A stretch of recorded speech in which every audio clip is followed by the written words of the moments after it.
ঠিক আছে।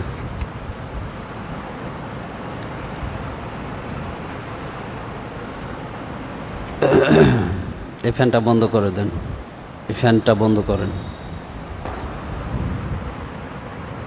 হ্যাঁ, আসসালামু আলাইকুম ওয়া রাহমাতুল্লাহি ওয়া বারাকাতুহু।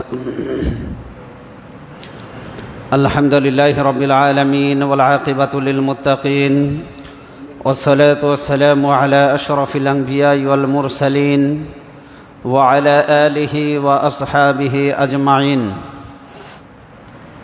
قال الله تبارك وتعالى في كلامه المجيد وفرقانه الحميد ولنبلونكم بشيء من الخوف والجوع ونقص من الأموال والأنفس والثمرات وبشر الصابرين. عن أبي سعيد الخدري رضي الله تعالى عنه وعن أبي هريرة رضي الله تعالى عنه قال ما يصيب المسلم من نصب ولا وصب ولا هم ولا حزن ولا أذى ولا غما حتى الشوكة يشوكها إلا كفر الله بها من خطاياه. رواه البخاري.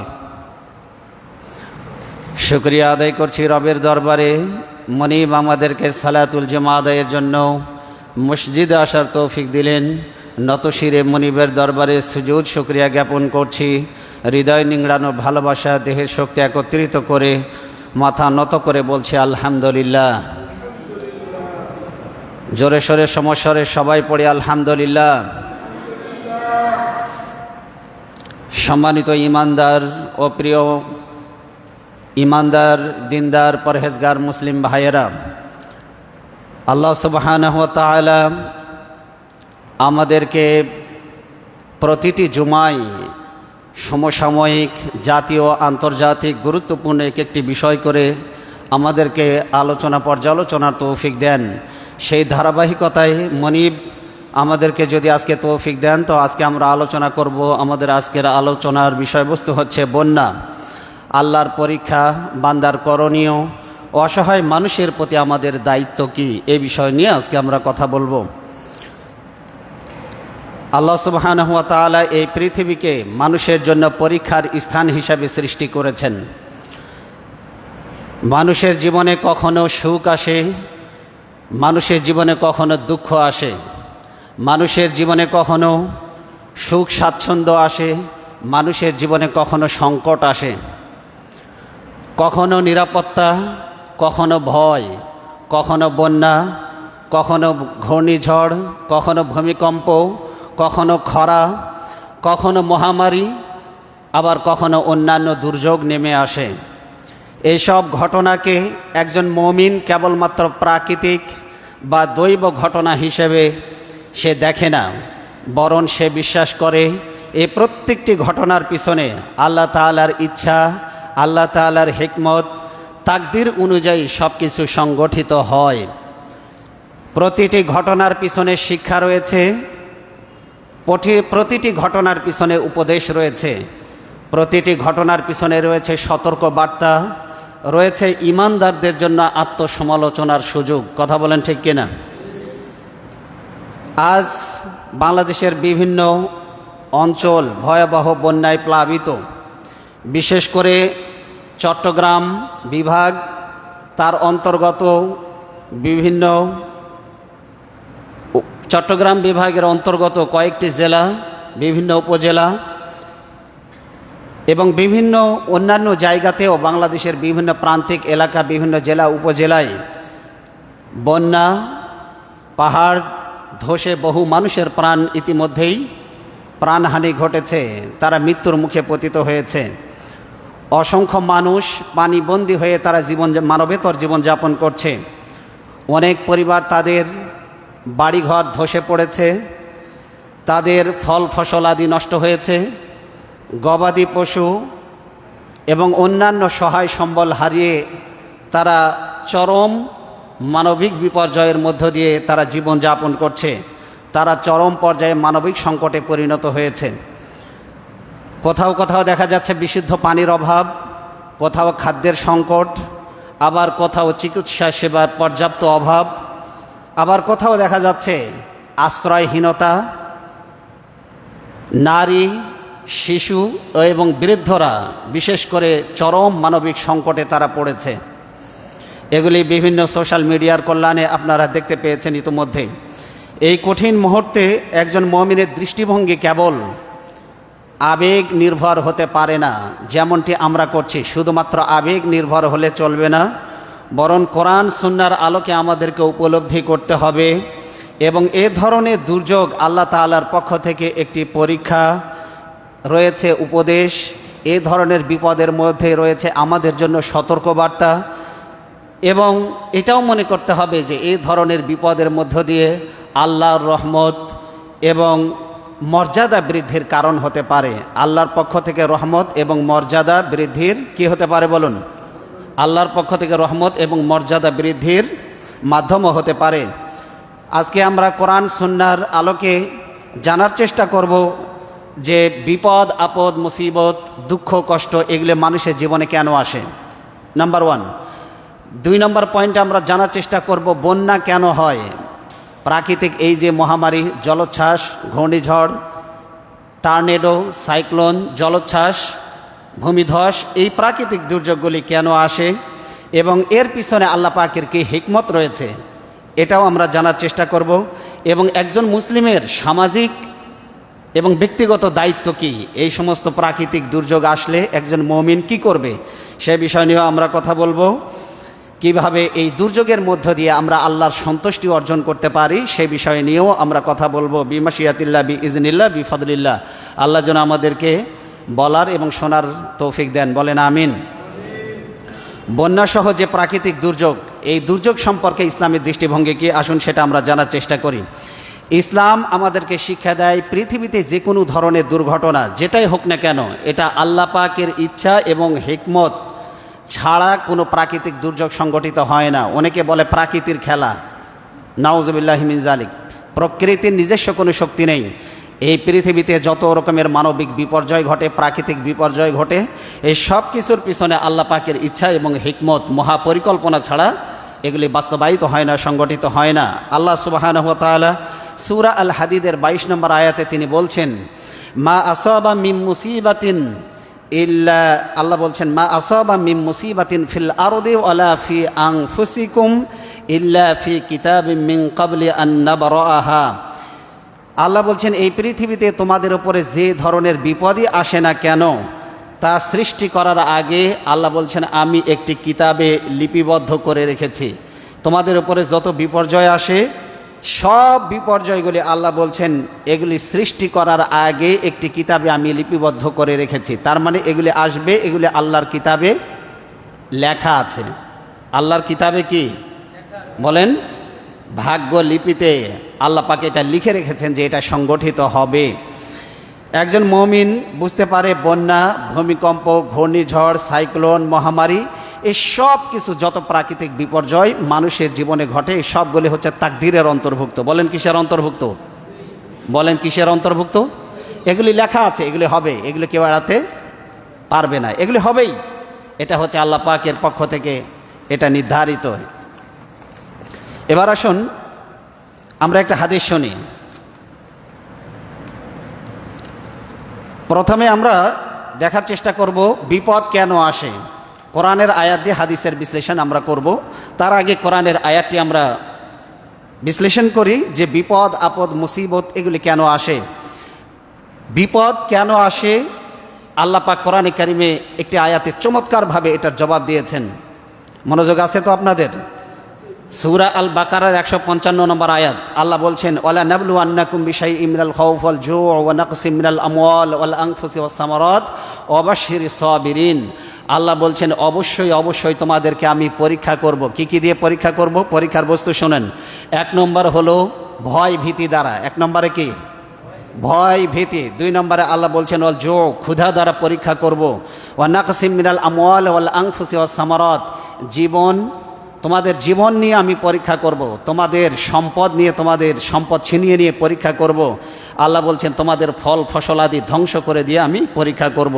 তাহলে আপনার জীবন নিয়েও আল্লাহ পরীক্ষা করতে পারে, আপনার অর্থ সম্পদ নিয়েও পরীক্ষা করতে পারে, আপনার ফল ফসল আদি ধ্বংস করে দিয়েও আল্লাহ কি করতে পারে? পরীক্ষা করতে পারে। আবার ভয় ভীতি দিয়ে আল্লাহ পরীক্ষা করতে পারে। ক্ষুধা দ্বারাও আল্লাহ পরীক্ষা করতে পারে। ক্ষুধা মানে দারিদ্রতা, ক্ষুধা মানে কি বলেন? দারিদ্রতা দিয়েও আল্লাহ পরীক্ষা করতে পারেন।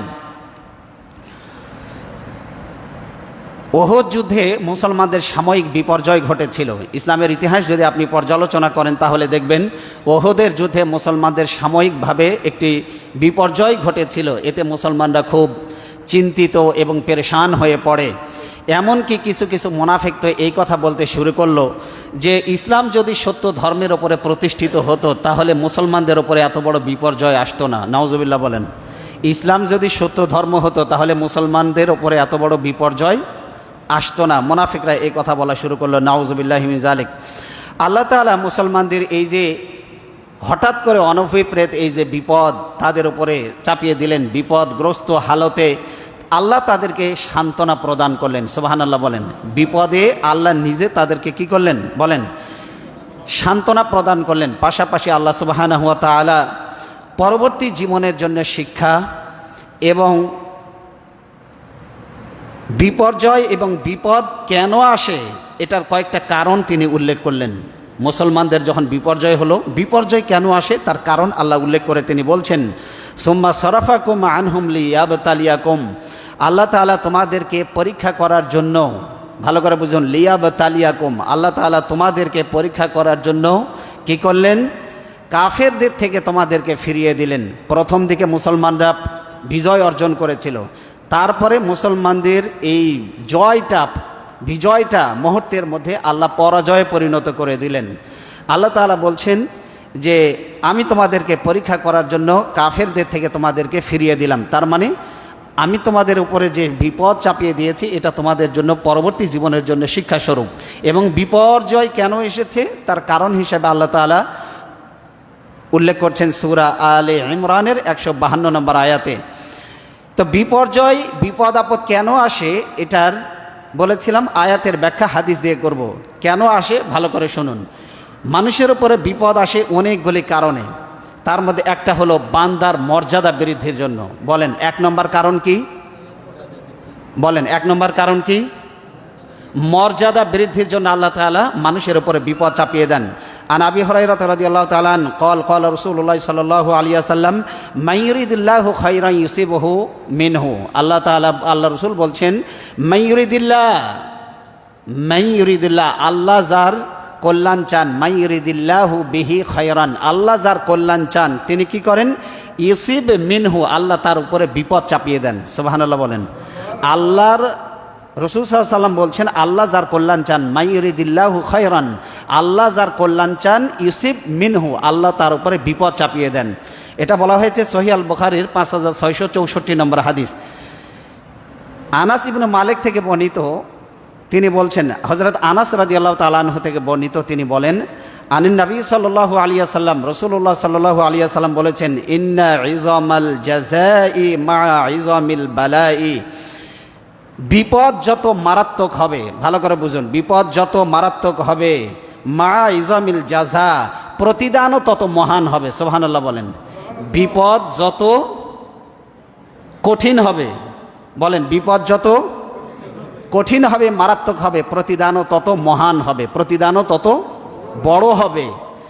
আল্লাহ রাসূল আরও বলছেন ফামান রাদিয়া ফালাহুর রাদা, যদি বিপদে পড়ে কোনো ব্যক্তি যদি আল্লাহর প্রতি সন্তুষ্ট থাকে আল্লাহ তার প্রতি সন্তুষ্ট হয়ে যান। সুবহানাল্লাহ।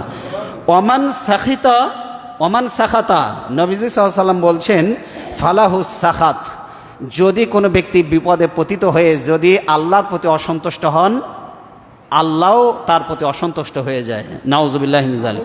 তাহলে আল্লাহ বিপদ দেন বান্দার মর্যাদা বৃদ্ধি করার জন্য, আর সে যখন অসন্তুষ্ট হয়ে যায় আল্লাহ নিজেও তার প্রতি কী হয়ে যান?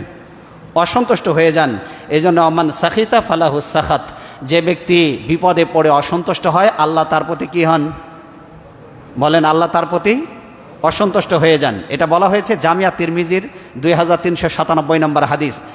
এরপরে জামিয়া তিরমিজির 2396 নম্বর হাদিসে আল্লাহ রাসূল সাল্লাল্লাহু আলাইহি ওয়াসাল্লাম কি বলছেন ভালো করে শুনুন। আনাস রাদিয়াল্লাহু তাআলা আনহু হাদিসটি বর্ণনা করছেন, ইজা আরাদাল্লাহু বিআবদিহিল খায়রা আজ্জালা লাহুল উকুবাতা ফিদ দুনিয়া। সুবহানাল্লাহ বলেন। আল্লাহ যখন কোনো বান্দার কল্যাণ করতে চান তখন কি করেন? তাড়াতাড়ি করে দুনিয়ার জীবনে আল্লাহ তাকে বিপদে ফেলে দেন। ভালো করে বুঝুন, আল্লাহ যখন কোনো বান্দার কল্যাণ চান দুনিয়ার জীবনে আল্লাহ দ্রুত তাকে বিপদে ফেলে দেন। এরপরে আল্লাহ রসুল বলছেন, ওয়াইজা আরাদাল্লাহু বিআবদিহি শাররা আমসাকা আনহু বিজামবিহি হাত্তা ইউওয়াফা বিহি ইয়াউমাল কিয়ামা।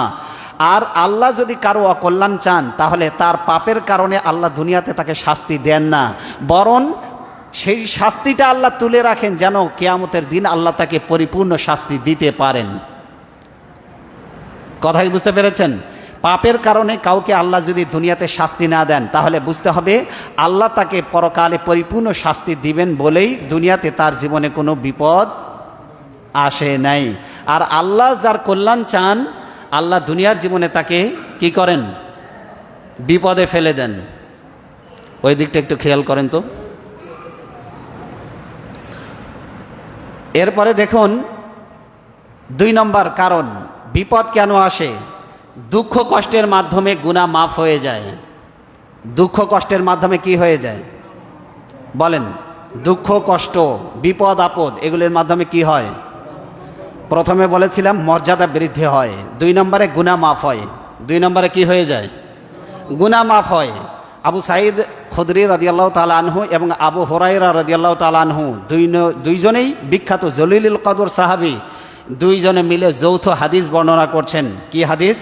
মা ইউসিবুল মুসলিমা মিন নাসাবিন ওয়ালা ওয়াসাবিন ওয়ালা হাম্মান ওয়ালা হুজনিন ওয়ালা আজানান ওয়ালা গাম্মান হাত্তা শাওকাতি ইশাকুহা ইল্লা কাফফারাল্লাহু বিহা মিন খতায়াহু। সুবহানাল্লাহ বলেন। আল্লাহ রাসূল সাল্লাল্লাহু আলাইহি ওয়াসাল্লাম বলছেন, কোনো মুমিনের ওপরে যখন বিপদ আপদ দুঃখ কষ্ট হয়রানি পেরেশান এগুলি যখন আসে আল্লাহ রাসূল সাল্লাল্লাহু আলাইহি ওয়াসাল্লাম বলছেন এই যে তার উপরে যে কষ্ট এলো, ক্লেশ এলো, উদ্বিগ্নতা এলো, এরপরে রোগ ব্যাধি এলো, উৎকণ্ঠা এলো, এই যে দুশ্চিন্তা কষ্ট পেরেশানি হয়রানি এই যে বিপদ আপদ এলো, আল্লাহ রাসূল কি বলছেন? আল্লাহ রাসূল বলছেন এটার কারণে আল্লাহ কি করেন? কাফফারাল্লাহু বিহা মিন খতায়াহু। আল্লাহ তার জীবনে যত গুনাহ আছে সব গুনাহকে আল্লাহ মাফ করে দেন। সুবহানাল্লাহ বলেন। এমন কি আল্লাহ রাসূল বলছেন হাত্তা শাওকাতি ইশাকুহা, মুমিনের পায়ে যে কাঁটা ফোটে, চলতে গিয়ে কাঁটা ফোটে না পায়ে? বলেন কাঁটা ফোটে না? ইটের আঘাত লাগে না? এই যে আপনি কষ্ট পেলেন দুঃখ পেলেন এটার কারণেও আল্লাহ রাসূল বলছেন মুমিনের জীবন থেকে আল্লাহ গুনাহ মাফ করে দেন। কারণ পায়ে কাঁটা ফোটা এটা একটি বিপদ না? বলেন না কেন? এটা বিপদ না? রাস্তায় চলতে গিয়ে অ্যাক্সিডেন্ট করে হাত ভেঙে গেছে, এটা কি বিপদ না? যদি আপনি ধৈর্য ধারণ করতে পারেন এটার কারণেও আল্লাহ আপনাকে উত্তম বিনিময় এবং পুরস্কার দান করবেন। সুবহানাল্লাহ। তাহলে মুমিনের জীবন, এটা বলা হয়েছে সহিহ আল বুখারীর 5641 নম্বর হাদিস। তাহলে মুমিনের জীবনে বিপদ আসে 1 নম্বরে মর্যাদা বৃদ্ধির জন্য, 2 নম্বরে বিপদ আসে গুনাহ মাফ এর জন্য। 2 নম্বরে কিসের জন্য বিপদ আসে? মুমিনের জীবনে বিপদ আসে গুনাহ মাফের জন্য। এই পৃথিবীতে সবচেয়ে বেশি পরীক্ষা কাকে বেশি করা হয়? ভালো করে শুনুন, কাকে সবচেয়ে বেশি পরীক্ষা করা হয়? আল্লাহ রাসূল সাল্লাল্লাহু আলাইহি ওয়াসাল্লাম সে ব্যাপারে তিনি কি বলছেন হাদিসটি শুনুন। মাসাব বিন সাঈদ তিনি তার পিতা থেকে বর্ণনা করছেন, তিনি বলেন কুলতু ইয়া রাসূলুল্লাহ, আমি বললাম হে আল্লাহ রাসূল, আইয়ুন নাসি আশাদ্দু বালাআন, এই পৃথিবীতে সবচেয়ে বেশি বিপদের মুখোমুখি হয় কারা? নবীজি সাল্লাল্লাহু আলাইহি ওয়াসাল্লাম বললেন ক্বালা আল আম্বিয়া, এই পৃথিবীতে সবচেয়ে বেশি বিপদের মুখোমুখি হয়েছে নবীরা। সুবহানাল্লাহ বলেন। কারা সবচেয়ে বেশি বিপদের মুখোমুখি হয়েছে? বলেন সবচেয়ে বেশি পরীক্ষা আল্লাহ এই দুনিয়াতে কাকে করেছেন? আচ্ছা বলেন নবীর জীবনে কোনো পাপ ছিল? কিন্তু সবচেয়ে বেশি পরীক্ষা এই জমিনে কারা দিয়েছে? সবচেয়ে বেশি পরীক্ষা দিয়েছে নবীরা। সুম্মাল আমসালু ফাল আমসাল, এরপরে ইমানের দিক থেকে যে যত বেশি আল্লাহর নিকটবর্তী এই পৃথিবীতে নবীদের পরে তার পরীক্ষা হবে সবচেয়ে বেশি। এই জন্য নাফরমানদের পরীক্ষা দুনিয়াতে কম। আপনারা বলেন না অনেক সময় হুজুর ও এত পাপ করে তো দুনিয়ার জীবনে ওর তো কোনো কি নাই, দুঃখ নাই, কষ্ট নাই, আরামে আয়েশে আছে। বলেন না অনেক সময় অভিযোগ করেন না? বলেন অভিযোগ করে না অনেকে? আমি মাঝে মধ্যে একটা গল্প শোনাই। একজনের একটা গাধা ছিল আর একটা ছিল ছাগল। কি ছিল বলেন? গাধা আর ছাগল। মালিক যখন অফিসে যেত তখন গাধারে দিত 1 থাপ্পড় আর ছাগলরে দিত একটা চুমু। আবার যখন অফিস থেকে বাড়িতে ফিরত তখন গাধারে এক থাপ্পড় দিত আর ছাগলের মাথায় হাত বুলাতো, চুমু দিত। তো ছাগল একদিন গাধারে বলতেছে, গাধা তুই আসলেই গাধা। তো গাধা বলতেছে, তুই আমারে বললেও গাধা, না বললেও গাধা, তো তুই আমার এরকম তুচ্ছ তাচ্ছিল্য করে বলিস কেন? তো বলতেছে, দেখিস না একই মালিকের দুইজনের সাথে কি আচরণ, তোরে থাপ্পড় দেয় আর লাথি দেয়, কিল ঘুষি দেয়, আর আমারে গায়ে হাত বুলায়, চুমু দেয়। তখন গাধা বলতেছে, ছাগল তা তো ঠিকই, মালিক তোরে হাত বুলায় গায়ের ওপরে, তোরে চুমু দেয়, কিন্তু কি জন্য দেয় তুই কি জানিস? বলছে, না জানি না। বলছে, কুরবানি চাঁদ উঠছে। কি উঠছে? আচ্ছা বলেন, ছাগলকে যে আদর যত্ন করে খাওয়ায় প্রতিদিন, এটা কি শুভ লক্ষণ না কুলক্ষণ? কয়েকদিন পরে কি হবে? ছুরির তলে দেবে। এই জন্য মুমিনের জীবনে বিপদ আসে, কাফের বেঈমান নাফরমানদের জীবনে বিপদ আপদ কম, মুমিনের জীবনে বিপদ বেশি। কারণ এই পৃথিবীতে সবচেয়ে বেশি বিপদের পরীক্ষা দিয়েছে, বিপদের মোকাবেলা করেছে আল্লাহর নবীরা। এরপরে যে যত বেশি আল্লাহর দ্বীনের নিকটবর্তী এই পৃথিবীতে, তাকে তত বেশি পরীক্ষা করা হবে। এই জন্য আল্লাহর নাফরমানদের কোনো পরীক্ষা এই পৃথিবীতে হবে না, কম হবে। এই জন্য আপনারা ঘাবড়াবেন না। আল্লাহ রাসূল সাল্লাল্লাহু আলাইহি ওয়াসাল্লাম বলছেন, ফায়ুবতাল্লার রাজুলু আলা হাসবি দীনহি, যার দিন যত বেশি মজবুত হবে আল্লাহ তাকে তত বেশি পরীক্ষা করবেন। ফাইন কানা দীনুহু সুলবান ইশতাদ্দা বালাউহু, কেউ যদি কঠিনভাবে দিন পালন করে তাহলে কঠিনভাবে তার পরীক্ষা হবে এই জমিনে। এই জন্য যে যত বেশি ইসলাম পালন করে তার জীবনে পরীক্ষাও তত বেশি। এই জন্য মমিনের জীবনে জেল, মমিনের জীবনে মামলা বেশি, মমিনের জীবনে হয়রানি পেরেশানি বেশি, মমিনের জীবনে দুশ্চিন্তা বেশি, মমিনের জীবনে রোগ ব্যাধি বেশি। কারণ এগুলো হলো আল্লাহর পক্ষ থেকে পরীক্ষা, আল্লাহ তাকে ভালোবাসেন। আর ওয়াইন কানা ফি দীনিহি রিকাতুন, আর কেউ যদি ফটকা মার্কা দিন পালন করে, মানে ফটকা মার্কা দিন মানে কি? কিছু পালন করে কিছু পালন করে না, অর্ধেক মুসলিম আর অর্ধেক মুসলিম অর্ধেক কাফের, এরকম লোক নাই? বলেন আছে না নাই? নামাজ পড়ে, সুযোগ হলে পড়ে, না হলে নাই। নামাজ সুযোগ পেলে পড়ে, একটু কাজের চাপ হলে পড়ে না, একটু অলসতা হলে পড়ে না। আংশিক দিন পালন করে, 5 ওয়াক্ত নামাজ পড়ে, হালাল হারামের ধারে কাছেও নাই, সুদ ঘুষ মদ জুয়া ওগুলোও চালায়, সিনেমা হলের ব্যবসাও করে, আবার এদিকে নামাজও পড়ে। আছে না নাই? বলেন আছে না নাই? তো এইরকম যারা অর্ধেক দিন পালন করে, 2 ওয়াক্ত নামাজ পড়ে, 3 ওয়াক্তের খবর নাই, সারা সপ্তাহ খবর নাই, জুমার সময় আসে, রমজান মাসে রোজার খবর নাই, ধনী হয়েছে হজের খবর নাই, বিভিন্ন পাপাচারের সাথে জড়িত, মদ জুয়া জেনার সাথে জড়িত, এইরকম যদি হয় দিন পালনের অবস্থা, আল্লাহ রসুল বলছেন তার পরীক্ষা হবে এই পৃথিবীতে কম, হালকা পরীক্ষা হবে। আবার কখনো কোনো কোনো ক্ষেত্রে পরীক্ষাই হবে না। আর যে কঠোরভাবে দিন পালন করে, মূলত পরীক্ষা তার জন্য। কথা কি ক্লিয়ার? কথা কি বুঝতে পেরেছেন? এটা কি আমার কথা না আল্লাহ রসুলের কথা? যে যত কঠিনভাবে দিন পালন করবে এই পৃথিবীতে তার পরীক্ষা হবে কঠিন, যে হালকাভাবে দিন পালন করবে তার পরীক্ষা হবে তত সহজ এবং তত নরমাল। এই জন্য বিপদে মুমিনের জীবনে আসে, বিপদ মুমিনের মর্যাদাকে বাড়িয়ে দিতে, তার সম্মানকে বাড়িয়ে দিতে, তার গুনাহকে মাফ করতে। সুবহানাল্লাহ বলেন। আল্লাহ রাসূল বলছেন, ফামা ইয়াবরাহুল বালা বিল আবদি হাত্তা ইয়াতরুকাহু ইয়ামশি আলাল আরদি মা আলাইহি খতিয়াতুন। মুমিনের জীবনে বিপদ আসতে আসতে আসতে আসতে আল্লাহ মুমিনের জীবনটাকে এতটা গুনাহমুক্ত করে দেন যে মুমিনের জীবনে আর কোনো গুনাহ থাকে না, এইরকম অবস্থায় সে জমিনে চলাফেরা করতে থাকে। সুবহানাল্লাহ বলেন। মুমিনের জীবনে সে এমন অবস্থায় চলাফেরা করতে থাকে এই জমিনে যে বিপদ আসতে আসতে তার গুনাহ মাফ হতে হতে সে নিষ্পাপ অবস্থায় জমিনে বিচরণ করে। মানে পাপ যা জমা হয়, বিপদ আসে, পাপ কেটে চলে যায়। ফলে একজন মুমিন বারবার তার জীবনে বিপদ আসতে আসতে সে একদম নিষ্পাপ অবস্থায় এই জমিনে বিচরণ করে। কার কথা এটা? আল্লাহ রসুলের কথা। জামিয়া তিরমিজি 2398 নম্বর হাদিস। এরপরে নবীজি সাল্লাল্লাহু আলাইহি ওয়াসাল্লাম কি বলছেন শুনুন। জামিয়া তিরমিজির 2399 নম্বর হাদিস।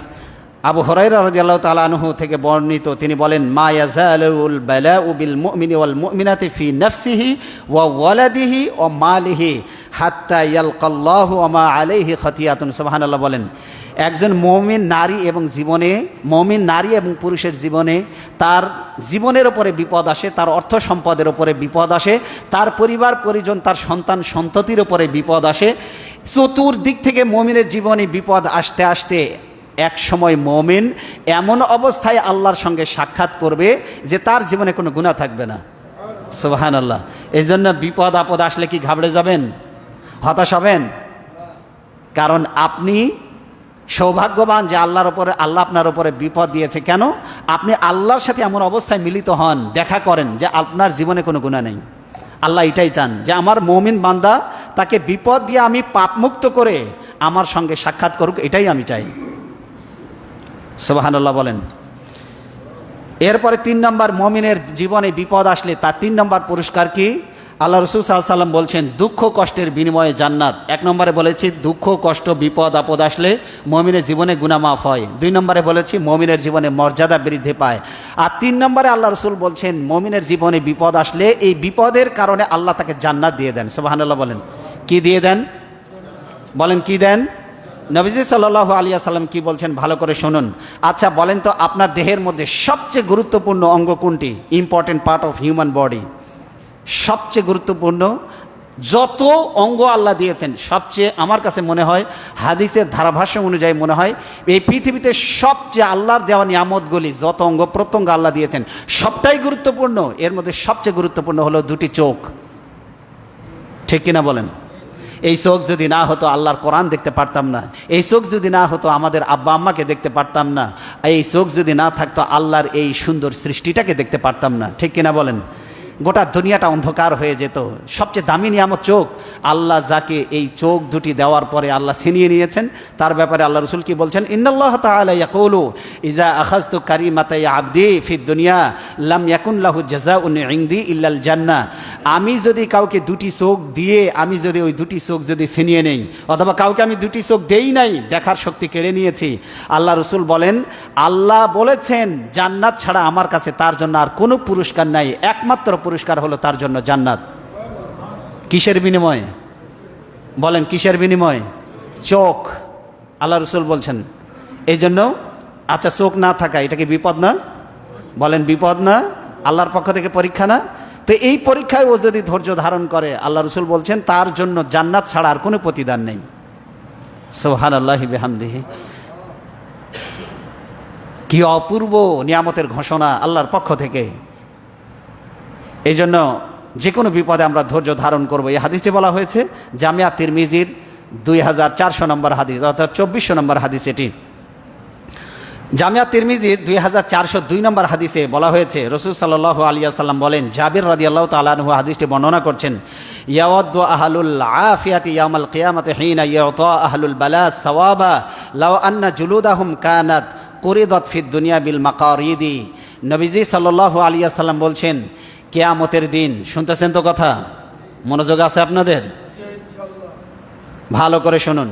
আল্লাহ রাসূল সাল্লাল্লাহু আলাইহি ওয়াসাল্লাম বলছেন, কিয়ামতের দিন দুনিয়াতে যাদেরকে বিপদ দিয়ে পরীক্ষা করা হয়েছে, এদেরকে আল্লাহ এত এত নিয়ামত আল্লাহ তাদেরকে দিবেন। ওই নিয়ামত দেখার পর দুনিয়াতে আল্লাহ যাদেরকে পরীক্ষা করেন নাই, পরীক্ষা মুক্ত যারা জীবনযাপন করেছিল, ওরা আফসোস করে বলতে থাকবে, দুনিয়ার জীবনে আমাদের চামড়াগুলি যদি কিসি দিয়ে কেটে দেওয়া হতো তাহলে কতই না ভালো হতো। আমরা কেন এই নিয়ামতগুলি থেকে বঞ্চিত হলাম?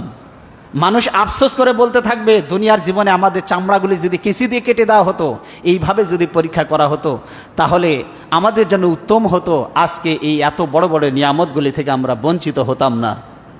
এই জন্য দুনিয়ার জীবনে বিপদটাকে নিয়ামত মনে করুন। দুনিয়ার জীবনে বিপদ নিয়ামত। আল্লাহ আপনার মর্যাদা বৃদ্ধি, আপনার গুনাহ মাফ এবং জান্নাত দেওয়ার জন্যই আপনার উপরে বিপদ পাঠিয়ে থাকেন। এই জন্য ধৈর্য ধারণ করব, বিপদে পারা যাবে তো ইনশাআল্লাহ।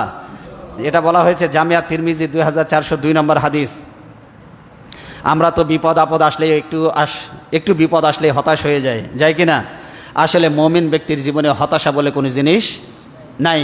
বলেন হতাশ হওয়ার কোনো কারণ নেই। একজন মুমিন ব্যক্তির আনন্দময় মুহূর্তগুলো যেমন কল্যাণকর, ঠিক অনুরূপভাবে একজন মুমিন ব্যক্তির জীবনের কষ্টকর মুহূর্তগুলিও তার জন্য কল্যাণকর। সুবহানাল্লাহ বলেন। আবার শুনুন, আনন্দের মুহূর্তগুলো যেমন আপনার জন্য কল্যাণকর, কষ্টের মুহূর্তগুলোও আপনার জন্য কল্যাণকর। কীরকম? ভালো করে শুনুন। মুমিনের জীবনটা হলো অনেকটা হাতির মতো। অনেকে বলে না, হাতি মরলেও লাখ টাকা, বাঁচলেও লাখ টাকা, বলে না? বলে না? এই প্রবাদ শোনেন নাই আপনারা? মুমিনের জীবনটা হলো এইরকম, বিপদ আসলেও মুমিনের জন্য কল্যাণকর, আর যদি আনন্দ মুমিনের জীবনে উচ্ছ্বাস আসে তাও মুমিনের জীবনে তা কল্যাণকর। কিভাবে? আল্লাহ রসুল কি বলছেন ভালো করে শুনুন হাদিসটি। সোহাইব রাদিয়াল্লাহু তাআলা আনহু থেকে বর্ণিত, তিনি বলেন, আজাবান লি আমরিল মুমিন, মুমিনের অবস্থা বড়ই বিস্ময়কর, মুমিনের জীবনটা বড়ই বিস্ময়কর। কীরকম? ইন্না আমরাহু কুল্লাহু লাহু খায়রুন, মুমিনের অবস্থা বিস্ময়কর, কারণ প্রতিটি বিষয় মুমিনের জন্য কল্যাণকর। সুবহানাল্লাহ বলেন। মুমিনের প্রতিটি বিষয় কল্যাণকর। কীরকম? নবীজি সাল্লাল্লাহু আলাইহি ওয়াসাল্লাম বলছেন, লাইসা যাকা লি আহাদিন ইল্লা লি মুমিনিন ইন আসাবাতহু সাররা শাকারা, মুমিনের জীবনে যদি কখনো কি আসে, সুখ স্বাচ্ছন্দ্য আসে, তাহলে মুমিন শুকরিয়া আদায় করে। সুবহানাল্লাহ বলেন। মুমিনের জীবনে যখন সুখ স্বাচ্ছন্দ্য আসে, মুমিন কি করে বলেন?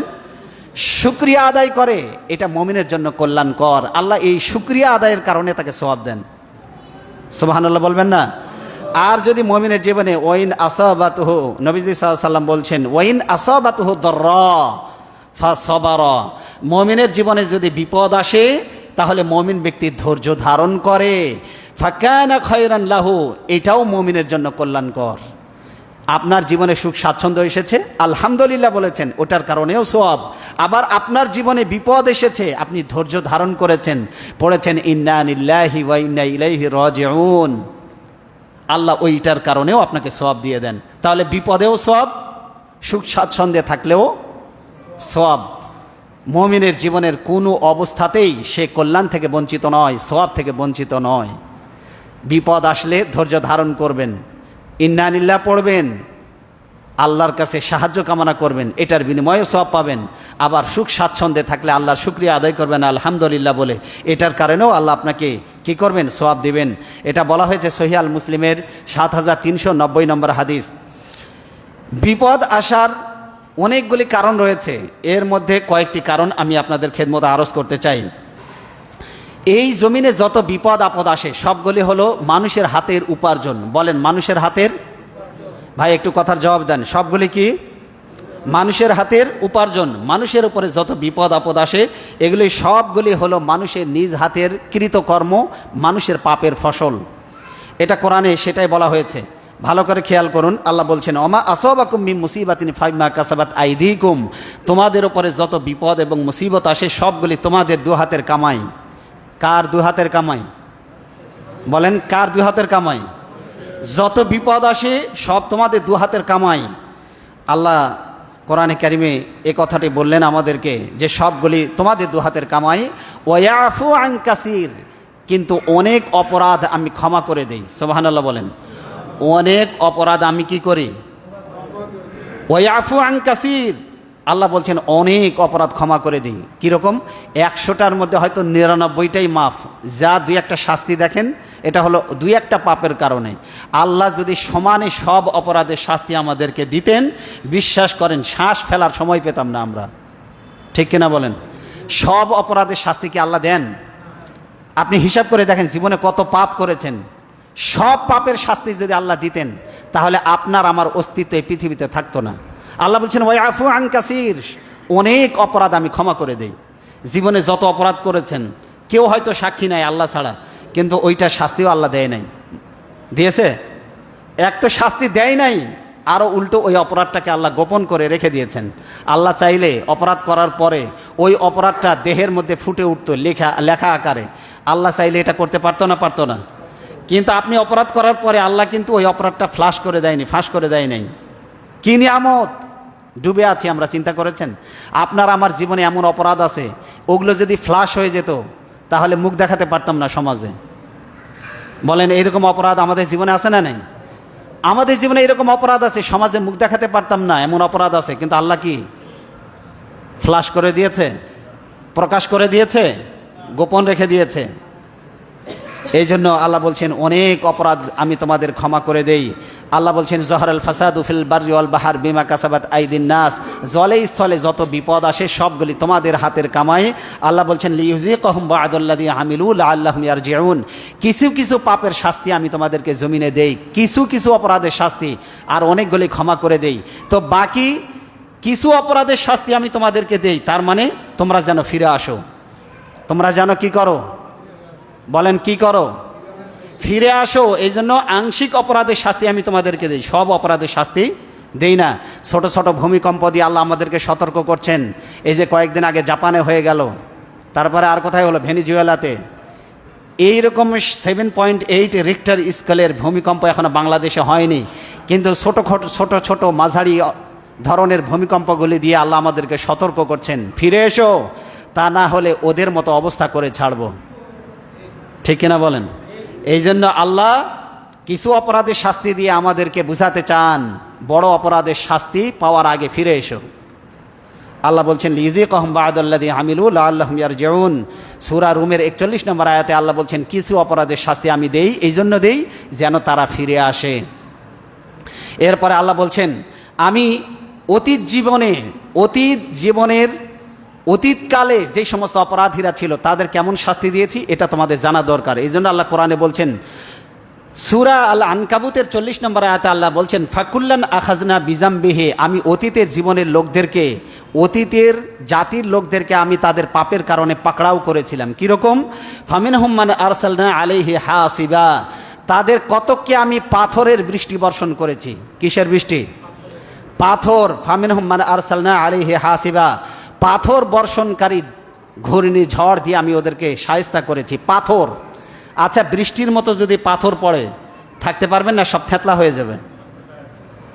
আল্লাহ বলছেন পাথর বর্ষণকারী ঝড় দিয়ে আমি অতীত জাতিদেরকে আমি তাদের পাপের কারণে পাকড়াও করেছি।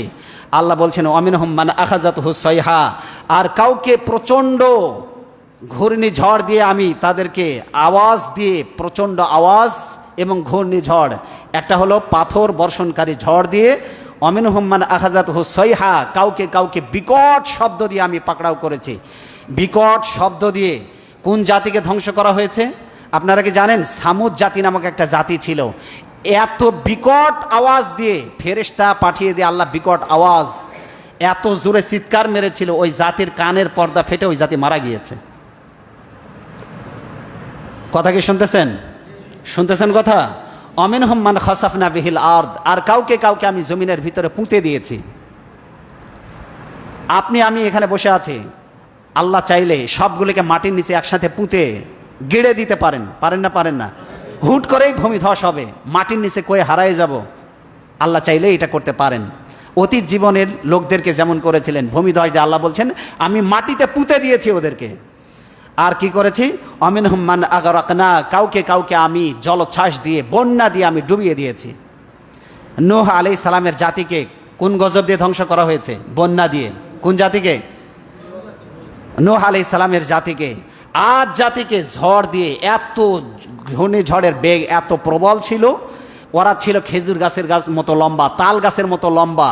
ওরা কি করেছে? ঝড় থেকে বাঁচার জন্য মাটি, এই যে কোমর পর্যন্ত মাটির নিচে গেড়ে দিয়েছে, যেন ঝড় তাদেরকে উড়ায় নিয়ে যেতে না পারে। কিন্তু ঝড়ের গতিবেগ এত বেশি ছিল, আল্লাহ একটাকে উপড়ায় নিয়ে যায় আরেকটাকে বাড়ি দিয়ে, আল্লাহ একটাকে আরেকটার সাথে বাড়ি দিয়ে থেতলা করে দিয়েছে। সকালবেলা বড় বড় মানুষের লাশগুলি পড়ে থাকতে দেখে আল্লাহ কোরআনে বলছেন, হে নবী তুমি যদি দেখতে তাহলে মনে করতে বড় বড় খেজুর গাছ পড়ে আছে, এক একটা বড় বড় খেজুর গাছ। আল্লাহ তাদেরকে পাপের কারণে কাউকে জলোচ্ছ্বাস দিয়ে, বন্যা দিয়ে, ঘূর্ণিঝড় দিয়ে, টার্নেডো দিয়ে, ভয়ঙ্কর আওয়াজ দিয়ে, বিকট শব্দ দিয়ে, কাউকে পাথরের বৃষ্টি মেরে আল্লাহ তাদেরকে দুনিয়া থেকে বিদায় করে দিয়েছে।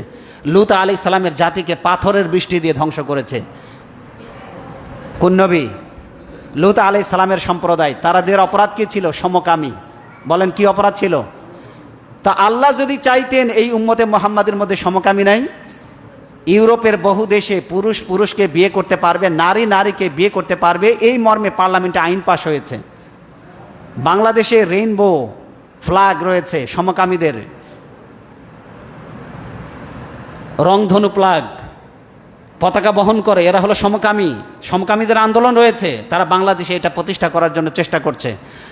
কিন্তু এরা জানে না অতীত ইতিহাস, সমকামী জাতিদেরকে আল্লাহ পাথর দিয়ে, আল্লাহ পাথরের বৃষ্টি দিয়ে এই জাতিকে শুধু পাথরের বৃষ্টি দিয়ে ধ্বংসই করেন নাই, বরং ফেরেশতা পাঠিয়ে দিয়ে আল্লাহ সুবহানাহু ওয়া তাআলা বললেন, জিবরিল, গোটা উপত্যকা, ওই কমিউনিটির নাম ছিল সাদুম কমিউনিটি, যেটা বর্তমান জর্ডানে অবস্থিত, যেটাকে বলা হয় ডেড সি, মৃত সাগর। ওই পুরো অঞ্চলটা 75 কিলোমিটার লম্বা। পুরো অঞ্চলটাকে জিবরাইল আমিন হাতের মুঠোর মধ্যে নিয়েছে, নিয়ে এটাকে আসমানের নিকটবর্তী করে পুরো জমিনটাকে উল্টায় দিয়েছে। পুরো জমিনটাকে উল্টায় দিয়ে সেখানে পাথরের বৃষ্টি নিক্ষেপ করে আল্লাহ সবগুলোকে সমূলে ধ্বংস করে দিয়েছে। তাহলে গজব আসে মানুষের ওপরে পাপের কারণে। কিসের কারণে বলেন? পাপের কারণে গজব আসে। কি কি অপরাধ? 5 অপরাধের কারণে 5 ধরনের শাস্তি আসে। বলেন কয় অপরাধের কারণে? আল্লাহ রসুল বলেছেন এই 5টি বিপদের মুখোমুখি তোমরা হবে, কিন্তু আমি আল্লাহর কাছে দোয়া করি 5টা বিপদ যেন তোমাদের উপরে না আসে। কি কি 5 ধরনের বিপদ? নবীজি সাল্লাল্লাহু আলাইহি ওয়াসাল্লাম বলেছেন, কোনো জাতির মধ্যে যখন জিনা, ব্যভিচার, অশ্লীলতা যখন ছড়িয়ে পড়ে, আল্লাহ তখন প্লেগ রোগের মতো মহামারী ওই জাতির মধ্যে ছড়িয়ে দেন। প্লেগ রোগ হতে পারে, এইডস হতে পারে, করোনা ভাইরাসের মতো মহামারী, যার শরীরে লাগবে সাথে সাথে মৃত্যুর কোলে ঢলে পড়বে। আল্লাহ এরকমের রোগ ছড়িয়ে দেবেন কখন? যখন সমাজে জেনা, ব্যভিচার, অবৈধ সম্পর্ক যখন বেড়ে যাবে নারী পুরুষের। নবীজি সাল্লাল্লাহু আলাইহি ওয়াসাল্লাম আরও বলেছেন, যখন অশ্লীলতা সমাজের মধ্যে বেড়ে যাবে, তখন এমন রোগ ওই জাতির মধ্যে আমি চাপিয়ে দিব, যেই রোগ অতীত জীবনে কারো মধ্যে ছিল না। আচ্ছা বলেন না, এই যে 2019-এর আগে, 2019 সালের আগে করোনা ভাইরাস নামক কোনো ভাইরাস অতীতে ছিল? কেউ নাম শুনেছেন আপনারা? 80-র দশকের আগে এইডসের মতো মারাত্মক প্রাণঘাতী ব্যাধির নাম পৃথিবীতে কেউ শোনে নাই। নবীজি বলেছেন, অশ্লীলতা ছড়িয়ে পড়লে এমন রোগ সমাজের মধ্যে ছড়িয়ে দেব, যেই রোগ তোমাদের পূর্ববর্তী জাতি কোনো লোকের মধ্যে, কোনো সম্প্রদায়ের মধ্যে ছিল না।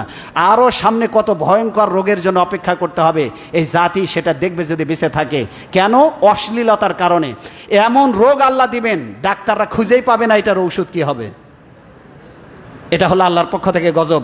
2 নম্বর হচ্ছে, ওজনে যখন কোনো জাতি কম দেয়, কিসে বলেন? ওজনে যখন কারচুপি করে, তখন তাদের উপরে দুর্ভিক্ষ নেমে আসে। কি নেমে আসে? দুর্ভিক্ষ, কঠিন বিপদ, মুসিবত নেমে আসে। আর নবীজি সাল্লাল্লাহু আলাইহি ওয়াসাল্লাম বলছেন, কি বলছেন? অজাউরুস সুলতানি আলাইহিম, জালিম শাসকের অত্যাচার ওই জনগণের উপরে আমি চাপিয়ে দেই। এমন শাসক চাপিয়ে দেব, জনগণকে পিটায় ঠান্ডা করবে। জনগণ নিজের অধিকার নিয়ে কোনো কথা বলতে পারবে না, পিটায়ে জনগণের হাড় হুড্ডে ভেঙে ফেলবে। এটা আল্লাহ রসুলের হাদিস। বলছে, যদি ওজনে কম দাও, দুর্ভিক্ষ চাপিয়ে দেব, অতিবৃষ্টিতে ফসল সব নষ্ট হয়ে যাবে, আবার এমন খরা দেব ফসল পুড়ে ছাই হয়ে যাবে। এরপরে আমি জালেম শাসক চাপিয়ে দেব যদি ওজনে কম দাও। বলেন বাজারে ওজনে কম দেওয়া প্লেয়ার আছে না নাই? বলেন আছে না নাই? 3 নম্বর, 5টা গজবে 3 নম্বর হলো, কোনো ব্যক্তি যদি জাকাত আদায় না করে, কি আদায় না করে? জাকাত যদি আদায় না করে, আসমান থেকে বৃষ্টি বন্ধ হয়ে যাবে। আল্লাহ রসুলের হাদিস। আল্লাহ রসুল বলছেন, ফসল পুড়ে ছাই হয়ে যাবে, বৃষ্টি বন্ধ করে দেব। কিন্তু বৃষ্টি হয় কেন তাহলে? বৃষ্টি হয়, আল্লাহ রসুল বলছেন, যদি এই যে কথা বলা, কথা না বলা, অবলা, এই যে জন্তু জানোয়ারগুলি আছে, গরু আছে, ছাগল আছে, শুকুর আছে, কুকুর আছে, আছে না, এই যে নিরীহ অবলা প্রাণীগুলি আছে না, এই অবলা প্রাণীগুলি যদি না থাকতো, আল্লাহ রসুল সাল্লাল্লাহু আলাইহি ওয়াসাল্লাম বলেছেন, আমি আসমানের বৃষ্টি চিরতরে বন্ধ করে দিতাম। এই যে আমি যে পানিটা পাই, জাকাত দেই না, এরপরেও পানি আসে, কিসের কারণে? গরু, ছাগল, হাঁস, মুরগির কারণে। আল্লাহ রসুল বলছেন, ওই প্রাণীগুলি যদি না থাকতো, পানি আমি আসমান থেকে কিয়ামত পর্যন্ত বন্ধ করে দিতাম। 4 নম্বর হচ্ছে, আল্লাহ রসুল সাল্লাল্লাহু আলাইহি ওয়াসাল্লাম বলেছেন, যদি কোনো জাতি অঙ্গীকার ভঙ্গ করে, কি ভঙ্গ করে? অঙ্গীকার ভঙ্গ করে। কত অঙ্গীকার এই সমাজের নেতারা দেয়, সমাজের মানুষেরা দেয়। আমরা যদি ক্ষমতায় যেতে পারি, স্বর্ণ দিয়ে রাস্তা বানিয়ে দেব। যদি ক্ষমতায় যেতে পারি, গরুর গাড়ির চাকার সমান জিলাপি বানিয়ে দেব। কত ওয়াদা, মটকির সমান রসগোল্লা বানিয়ে দেব। কত ওয়াদা করে, কিন্তু ক্ষমতায় যাওয়ার পরে সব ওয়াদা ভুলে যায়। আল্লাহ রসুল সাল্লাল্লাহু আলাইহি ওয়াসাল্লাম বলছেন, কোনো জাতি যদি তার জনগণের সাথে ওয়াদা বরখেলাপ করে, কেউ যদি ওয়াদা দিয়ে ওয়াদা রক্ষা না করে, আল্লাহ বলছেন বিজাতীয় দুশ্মনদেরকে চাপিয়ে দেব। মাংনায় ভারত হুঙ্কার দেয় না আমাদের ওপরে, কারণ বিজাতি ওরা বুঝতে পেরেছে এরা সেই জাতি নয় যাদেরকে মেরে ফেললে এরা একসময় জীবনের চাইতে বেশি মৃত্যুকে ভালোবাসতো, যারা শাহাদাতকে কামনা করত, আলিঙ্গন করত, যারা মরে যাওয়াকে ভালোবাসতো, এরা সেই জাতি নয়। এরা এখন বাঁচতে চায়, এরা মরতে চায় না, এরা শহীদ হতে চায় না। সুতরাং এদের মেরে ফেললে কিছু হবে না। এটা ভারত সাহস পেয়েছে, বিজাতি ওরা সাহস পেয়েছে, তাই চোখ রাঙায় আমাদের দিকে তাকায়। কেন তাকায়? কারণ আমাদের ভয় ওদের অন্তর থেকে উঠে গেছে। কিন্তু এমন এক সময় ছিল মুসলিম জাতির নাম শুনলে কাফের বেঈমানদের হৃদয়ে প্রকম্পন সৃষ্টি হয়ে যেত, ঠিক কিনা? যে জাতির নাম শুনলে তাদের হাই প্রেশার বেড়ে যেত, আজকে সেই মুসলিম জাতির দিকে চোখ রাঙায় তাকায়, কারণ ওরা বুঝতে পেরেছে এই জাতি সেই জাতি নয়। 4 নম্বর, আল্লাহর কিতাব দিয়ে কোনো ব্যক্তি যদি আল্লাহর নাজিলকৃত বিধান কোরআন দিয়ে কোনো জাতি যদি শাসন কার্য পরিচালনা না করে, আল্লাহ রাসূল সাল্লাল্লাহু আলাইহি ওয়াসাল্লাম বলেছেন ওই জাতির পরস্পরের মধ্যে আমি যুদ্ধ লাগাই দেব। একই দেশে বসবাস করবে, একই ফ্যামিলিতে থাকবে, কিন্তু এক ভাই আরেক ভাই শত্রু হয়ে যাবে। কেন হবে? আল্লাহ রাসূল সাল্লাল্লাহু আলাইহি ওয়াসাল্লাম বলেছেন আল্লাহর কিতাব দিয়ে বিচার ফায়সালা না করলে। বলেন আমাদের সমাজে এবং রাষ্ট্রে আল্লাহর কোরআন দিয়ে কি বিচার ফায়সালা হয়? বিচার ফায়সালা হয় না বলে দেখবেন আওয়ামী লীগ বিএনপিরে দেখতে পারে না, বিএনপি আওয়ামী লীগরে দেখতে পারে না, জাতীয় পার্টি জামাতরে দেখতে পারে না, জামাত আরেক দলরে দেখতে পারে না। একই ভাই, একই মুসলিম, একই মসজিদে নামাজ পড়ে, এরপরেও শত্রু সাপে নেউলে সম্পর্ক আছে না নাই আমাদের মধ্যে? এক দল আরেক দলকে সহ্য করতে পারি না, মনে হয় যেন ওরে মেরে ফেলবো, কেটে ফেলবো। এই যে ভালোবাসা নাই মুসলিম ভাইয়ের প্রতি, কেন নাই? আল্লাহ বলছেন আল্লাহর কিতাব দিয়ে বিচার ফায়সালা করবা না, নিজেদের মধ্যে গৃহযুদ্ধ লাগাই দিব, পরস্পরের শত্রু হয়ে যাবা। এটা হলো আল্লাহর গজব। যেই জাতির মধ্যে ভাইয়ের চাইতে বেশি ভালোবাসা ছিল, একজন আরেকজনের বিপদে ঝাঁপিয়ে পড়তো, একজন আরেকজনের সুখে দুঃখে পাশে দাঁড়াতো, শুধু রাজনৈতিক মত পার্থক্য থাকার কারণে সে যদি মরেও যায় চোখের সামনে, তারপরেও তার দিকে ফিরেও তাকায় না। এই যে পরস্পর হিংসা বিদ্বেষ কলহ, এটা কিসের কারণে? আল্লাহর কিতাব দিয়ে বিচার ফায়সালা না করার কারণে। আল্লাহ বলছেন, আল্লাহ রাসূল বলছেন গৃহযুদ্ধ তৈরি হয়ে যাবে, একজন আরেকজনের শত্রুতে পরিণত হয়ে যাবে তোমরা। এই জন্য কোরআনের কাছে আমাদের ফিরে আসার দরকার আছে না নাই? বলেন আছে না নাই? আল্লাহ যেন এই যে বিপদ আপদ, আজকে কথা এই জন্যই বললাম যে এই যে বিপদ সারা দেশে চলছে, বন্যা, এই যে বিপদ মুমিনের জীবনে এসেছে, গুনাহ মাফের জন্য এসেছে, জান্নাত লাভের জন্য এসেছে, সম্মান মর্যাদা বৃদ্ধির জন্য এসেছে, পাপীদের জন্য গজব আসে হলো গজব হয়ে, আর মুমিনের জীবনে বিপদ আসে রহমত হয়ে। সুবহানাল্লাহ বলেন। এই পাপের কারণে আমাদের উপরে এই গজবগুলি আল্লাহ নাজিল করছেন। আল্লাহ যেন আমাদেরকে পাপের কারণে ধ্বংস করে না দেন। আল্লাহ যেন আমাদেরকে এই বিপদ থেকে যেন আমাদের উত্তরণে তৌফিক দেন। বলেন আমিন। এই বিপদে শুধু আবেগ নির্ভর হলে হবে না, বরং যার যতটুকু সামর্থ্য আছে, ব্যক্তিগত দানের চাইতে এখন সমষ্টিগত দানটা বেশি গুরুত্বপূর্ণ। এই জন্য অথেন্টিক সোর্স যেগুলি আছে, যারা সাহায্য নিয়ে বন্যা কবলিত অঞ্চলের মানুষদের কাছে সাহায্যগুলি পৌঁছে দিচ্ছে, আপনাদের দায়িত্ব হলো সেই বিশ্বস্ত কমিউনিটির কাছে আপনাদের অর্থগুলি হ্যান্ডওভার করা, যেন এই বিপদে আমরাও যেন তাদের বিপদে পাশে থাকতে পারি এবং জান্নাত লাভের বড় একটা মাধ্যম যেন আমরা দুনিয়াতে অর্জন করে নিতে পারি। কারণ আল্লাহ রাসূল বলেছেন একজন মুমিন ব্যক্তির বিপদ যদি দুনিয়ার জীবনে কেউ দূর করে দেয়, কিয়ামতের কঠিন দিনে আমি তার বিপদকে দূর করে দেব। এই জন্য দুনিয়ার জীবনে একজন মুমিন ভাই বিপদে পড়েছে, বন্যায়, আমাদের পাশে দাঁড়ানোর দরকার আছে না নাই? আল্লাহ যেন আমাদের তৌফিক দান করেন। বলেন আমিন। হাযা মা ইনদি ওয়াল ইলমু ইনদাল্লাহ আলাইহি তাওয়াক্কালতু ওয়া ইলাইহি উনীব।